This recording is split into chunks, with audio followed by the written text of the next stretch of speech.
যে সন্তান পেয়েছি কত আদর করে তার মুখে কপালে চুমু খেয়েছেন না?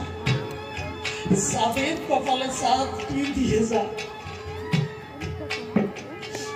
এই সন্তান যে একদিন ব্যথা দেবে তখন জানেন।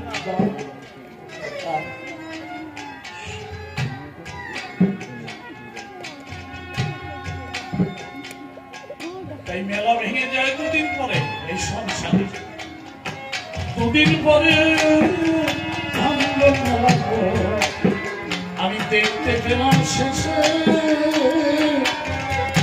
সহায় সম্ভব ছিল যাদের ফিরে গেল একটা আমি সাথে দেখি সম্মুখে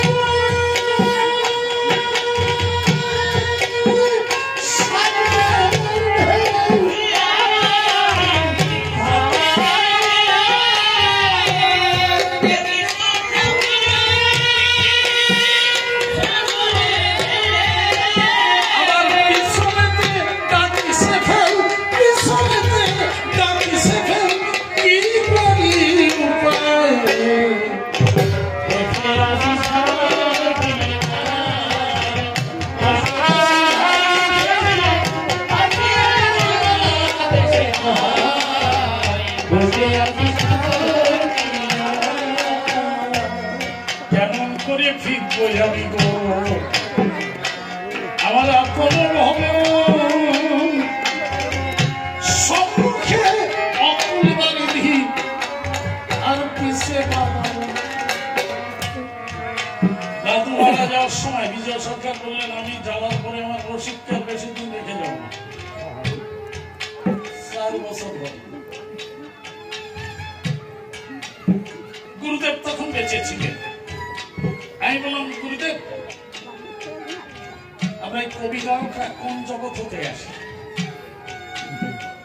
বলে আমরা গন্ধর্ব জগতের লোক, আমরা ব্রহ্মলোকে যাই না, আমরা পিতৃলোকে যাই না, আমরা স্বর্গে যাই না, আমরা বৈকুণ্ঠে যাই না, আমরা গোলকে যাই না, আমরা গন্ধর্ব জগৎ থেকে আসি, গন্ধর্ব জগৎ।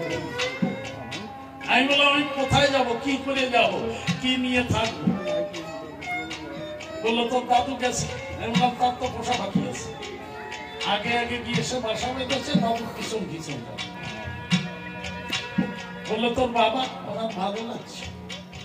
আমি বললাম বাবার একটা বন্ধু আছে না, সে চিঠি লিখেছেন, আমি চিঠি লিখে তোমার কাছে ব্যথার কাজলে আশা করি করার বন্ধু আছে, সে তো বন্ধুর কাছে যাবে।